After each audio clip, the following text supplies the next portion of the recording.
اللہ من الشیطان الرجیم بسم اللہ الرحمن الرحیم۔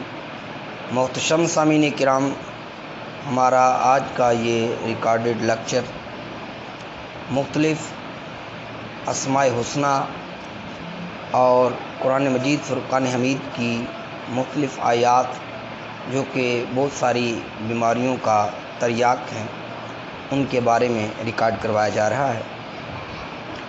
اس میں کوئی شک نہیں کہ اللہ کے مقدس ناموں میں اور قرآن مجید فرقان حمید کی آیتوں، وظائف اور دعاؤں میں اس قدر فیض و برکات ہیں اور عجیب عجیب تاثیرات ہیں جن کو دیکھ کر بلا شبہ قدرت خداوندی کا جلوہ نظر آتا ہے۔ بہت سے مریض جن کو تمام حکیموں اور طبیبوں نے لا علاج کہہ کے مایوس کر دیا ہوتا ہے، جب وہ اللہ تعالیٰ کے اسماء حسنی اور قرآن مجید فرقان حمید کی آیتوں سے صحیح طریقے سے ان کی چارہ جوئی کی جائے، دم کیا جائے، تو چشم زدن میں ان کی بیماریاں ایسے ختم ہو جاتی ہیں جیسے وہ بیمار تھے ہی نہیں۔ بلا شبہ اللہ رب العزت کے اسماء میں اور قرآن مجید فرقان حمید کی آیتوں میں اللہ رب العزت نے شفا رکھی ہے، جیسا کہ قرآن مجید بھی اس بات کا گواہ ہے۔ اللہ رب العزت نے قرآن مجید فرقان حمید میں ارشاد فرمایا، وَنُنَزِّلُ مِنَ الْقُرْآنِ مَا هُوَ شِفَاءٌ، ہم نے اس قرآن کو نازل کیا اور اس میں شفا ہی شفا ہے۔ یہ الگ بات ہے کہ ہم نے قرآن کو صرف مرنے کے لیے، جب کوئی مرتا ہے تو اس وقت کے لیے رکھا ہوا ہے۔ خدا را قرآن کو روزانہ پڑھا کریں، اس میں شفا ہی شفا ہے۔ اسی لیے ہم آج طرح طرح کی بیماریوں اور لا علاج امراض میں مبتلا ہیں کہ ہم نے قرآن سے اپنا رشتہ تعلق توڑ دیا ہے۔ قرآن سے اپنا رشتہ مضبوط کیجیے۔ بے شمار اس کی تاثیرات ہیں، میں چند ایک باتیں، کیونکہ کوئی بھی عمل ہوتا ہے اس کے کارگر ہونے کے لیے اس کا کچھ بیک گراؤنڈ ہوتا ہے۔ جس طرح جڑی بوٹیاں ہوں اور دعائیں ہوں، ان کی تاثیر حاصل کرنے کے لیے لازماً وہ کچھ کرنا پڑتا ہے جس سے یہ افیکٹو ہوتی ہیں، ایک بیس بنانی پڑتی ہے، تب جا کے یہ چیزیں۔ اب دیکھیں کوئی بھی جڑی بوٹی ہے تب تک اس کو افیکٹو نہیں بنایا جا سکتا جب تک کہ کسی ترکیب خاص کے ذریعے دعا نہ بنائی جائے، تب جا کے وہ چیز اثر کرے گی۔ بیان ہی جو قرآنی عملیات ہوتے ہیں یا اسماء حسنی ہوتے ہیں، ان کے لیے بھی کچھ ترکیبیں ہیں، کچھ آداب ہیں جن کا بجا لانا از بس ضروری ہے۔ پہلی بات، عقل حلال۔ جب بندہ اپنے پیٹ میں حرام کے لقمے ڈالے گا تو اس کی زبان میں تاثیر کہاں سے آئے گی؟ دوسری بات، صدق مقال، یعنی زبان سے ہمیشہ سچ بولے۔ کوئی بھی عمل آپ نے کرنا ہے، عملیات میں سے کوئی بھی عمل آپ نے کرنا ہے تو یہ چیزیں از بس ضروری ہیں۔ اگر پیٹ میں حرام کے لقمے ہوں گے تو پھر بھی آیات قرآنیہ پڑھ کے دم کریں گے تو کوئی اثر نہیں ہوگا، کیونکہ پیٹ میں لقمے ہی حرام کے ہیں۔ یا آپ بات بات پہ جھوٹ بولنے کی عادت ہوگی تو پھر کیسے وہ اثر ہوگا؟ تو دوسری بات صدق مقال۔ تیسری بات اخلاص، للہیت، کہ یہ کام اللہ کو رضا کے لیے کر رہا ہوں، کہ میرا مالک مجھ سے راضی ہو جائے اور میری یہ بیماری چلی جائے۔ اس کے بعد حضور قلب، یعنی پوری توجہ اللہ کی ذات کی طرف کر کے کہ مالک یہ بیماری ہے، میں تیرا ذکر کر رہا ہوں، تجھے یاد کر رہا ہوں، تیرے قرآن کی آیتیں پڑھ کے دم کر رہا ہوں، تو ہی شفا دینے والا۔ فَإِذَا مَرِضْتُ فَهُوَ يَشْفِينِ، جب میں مریض ہوتا ہوں تو تیری ذات ہی شفا دینے والی ہے۔ تو یہ مضبوط عقیدہ رکھ کے اگر آپ عملیات کریں گے، وظائف کریں گے، اور اس کے بعد اگر بارگاہ الہی میں عجز و نیاز کے پیکر بن کے اس کی بارگاہ میں حضور قلب کے ساتھ کہ مالک تیری ہی ذات ہے، یہ میرا بچہ بیمار ہے یا میں خود بیمار ہوں، حکیموں و طبیبوں نے لا علاج کر دیا ہے، اب تیرے ذات کے علاوہ کوئی آسرا نہیں ہے۔ اب اللہ کی بارگاہ میں عجز و انکساری کے پیکر بن کے جب آپ اللہ کے اسماء کا ذکر کریں گے یا آیات قرآنیہ کی تلاوت کریں گے تو ضرور بر ضرور اثر انگیز ہو گیا۔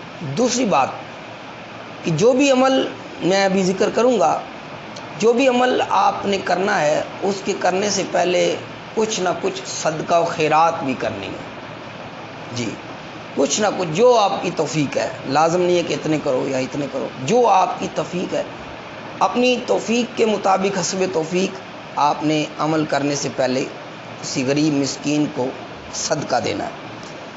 اس کے بعد جو بھی عمل آپ کو بتایا جائے، ابھی چند عملیات میں ذکر کروں گا، اس سے پہلے نبی کائنات صلی اللہ علیہ وسلم کی ذات پہ درود پاک ضرور پڑھیے۔ اس سے بھی تاثیر میں اضافہ ہو جاتا ہے، ذکر کے اثر انگیز ہونے میں اضافہ ہو جاتا ہے۔ اول میں بھی درود پاک پڑھنا ہے، جو ذکر بتایا جائے اس سے پہلے بھی درود پاک پڑھنا ہے، اور اس کے بعد بھی جتنا آپ کو تعداد میں آپ پڑھ لیں، 3 بار 5 بار 7 بار جی 9 بار 11 بار جتنا بھی میسر ہو اتنا پڑھ لیں۔ اس کے بعد جو چیز تاثیر میں اثر انگیز ہوتی ہے وہ ہے کہ اللہ کی بارگاہ میں دعا و التجا کی جائے، عمل کیا جائے اور اس کے بعد دعا کی جائے کہ مالک ہم نے یہ کام کیا، اب تیری بارگاہ سے امید رکھتے ہیں کہ تو اس میں ہمیں کامیابی کرے گا، ہمیں ہماری بیماری کو تو دور فرمائے گا۔ اس کے بعد کوشش کیا کریں جو بھی عمل کریں تنہائی میں کریں، لوگوں کا آنا جانا وہاں نہ ہو، تنہائی میں عمل کیا جائے۔ اور اس کے بعد یہ کوشش کریں کہ جو بھی عمل بتایا جائے اس کو خالی پیٹ کیا جائے، سیر شکمی کے ساتھ اس وقت آپ نہ ہوں جب بھی عمل جو بتایا جائے، جو آپ کرنا چاہیں اس میں خالی البطن ہونا ضروری ہے۔ اس کی تاثیر میں اضافہ ہو جائے گا، اس کی تاثیر بڑھ جائے گی۔ اس کے بعد عمل کے اثر انگیز ہونے کے لیے یہ بھی ضروری ہے کہ آپ صاف ستھرا لباس پہنیں، پاکیزہ جگہ پر بیٹھیں اور اچھے وقت کا انتخاب کریں۔ مثال کے طور پر پچھلی رات کا وقت، سحری کا وقت بڑا ہی قیمتی اور خوبصورت وقت ہوتا ہے۔ اکثر اولیاء کرام اس وقت کا انتخاب کرتے ہیں، ذکر و فکر عبادت کے لیے اس وقت کا انتخاب کرتے ہیں۔ اور نبی کائنات صلی اللہ علیہ وسلم نے فرمایا کہ وقت آخر یعنی کہ آخر وقت، دن کا آخر وقت، تہجد کا وقت، یہ وہ وقت ہوتا ہے کہ اللہ کی رحمت بندے کو آواز دیتی ہے کوئی مانگنے والا کہ اس کو عطا کیا جائے، ہے کوئی بیماریوں سے شفا چاہنے والا آج اس کو شفا دی جائے۔ تو وقت کا انتخاب بھی بڑا اہم ہوتا ہے، فجر کی نماز کے بعد کا وقت بھی بڑا۔ اب ہم وہ چند عملیات ذکر کرتے ہیں جن کو اگر اس مرض میں جو مبتلا ہیں اگر وہ کریں گے تو اللہ کی بارگاہ سے یہ قوی امید ہے اللہ رب العزت ان کو اس مرض سے خلاصی عطا فرمائے گا۔ اکثر والدین یہ شکایت کرتے ہیں کہ ہمارا بچہ کن ذہن ہے، دماغ اس کا بہت کمزور ہے، کوئی چیز اس کو یاد نہیں ہوتی، حافظہ کی کمزوری ہے۔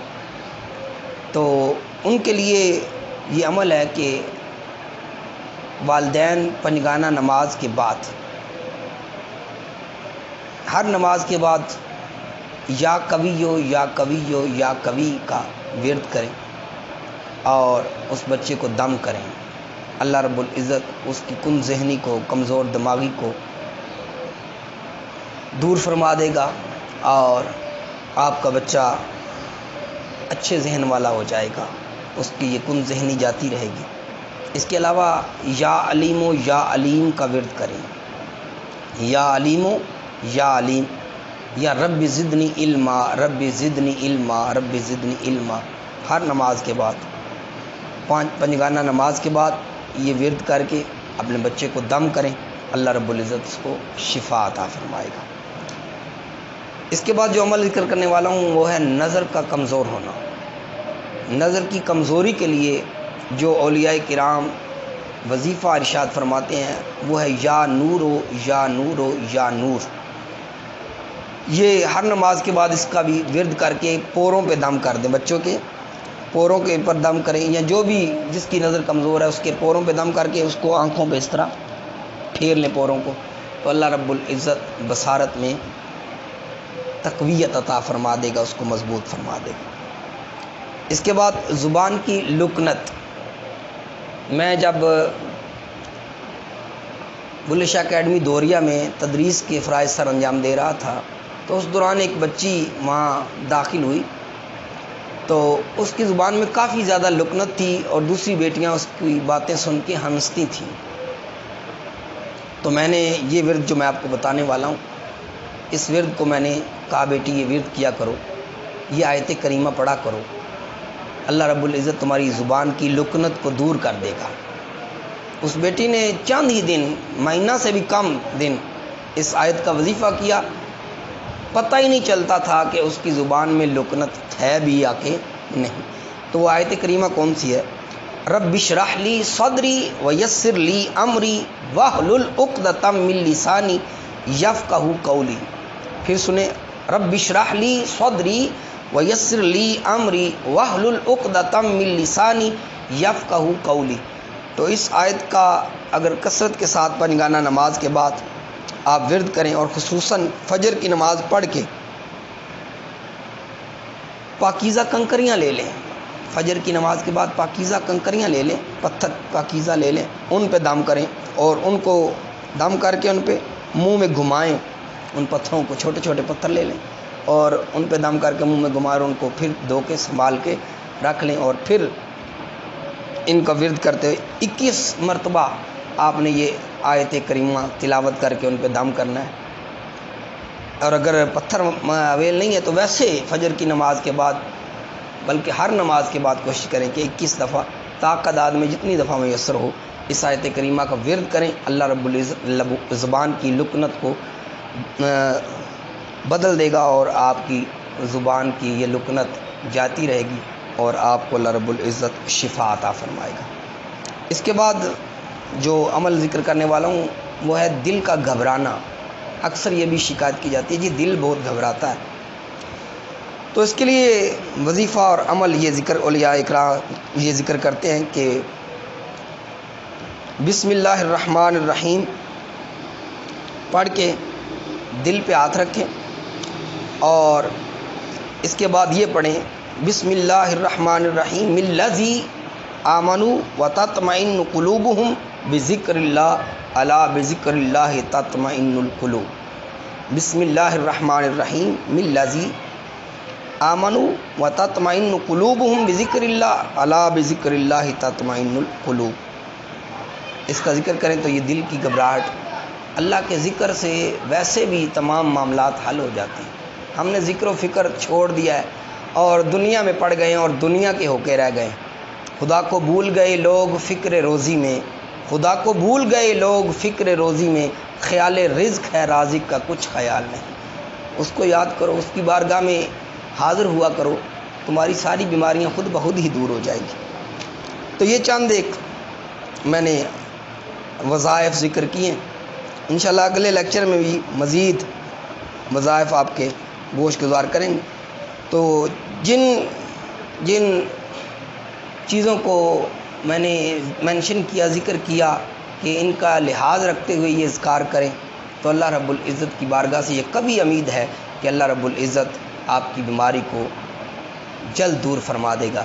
اللہ رب العزت تمام بیماروں کو شفائے کاملہ عطا فرمائے۔ دعا کیا کریں، اپنے لیے بھی دعا کیا کریں، جب بھی کسی بیماری سے یا کسی کوئی بھی چیز رب سے مانگیں تو اس میں صرف اپنی ذات کو خاص نہ کیا کریں، دوسروں کے لیے بھی مانگا کریں۔ اس طرح کرنے سے دعاؤں کی تاثیر میں زیادہ اثر بڑھ جاتا ہے اور دعا کی قبولیت میں بھی اضافہ ہو جاتا ہے کہ اللہ رب العزت اس میں قبولیت کی اضافہ کا سبب بنتی ہے کہ بندہ صرف اپنی ذات کے لیے نہ مانگے بلکہ دوسروں کے لیے بھی چیز مانگے، تو قبولیت میں اور زیادہ اضافہ ہو جاتا ہے۔ تو اللہ رب العزت ہم سب کو اپنے لیے بھی اور دوسرے بھائیوں کے لیے بھی خیر مانگنے کی توفیق عطا فرمائے۔ اور کوئی بات اگر کسی کے ذہن میں موجود ہو کہ میری یہ بیماری ہے، اس کا وظیفہ بتا دیں، بڑے علاج کروا چکا ہوں، کوئی فاقہ نہیں ہو رہا، تو انشاءاللہ میں اس کا ذکر کر دوں گا اگلی ویڈیو میں۔ اللہ رب العزت آپ سب کا حامی و ناصر ہو، وما علیہ الا البلاغ۔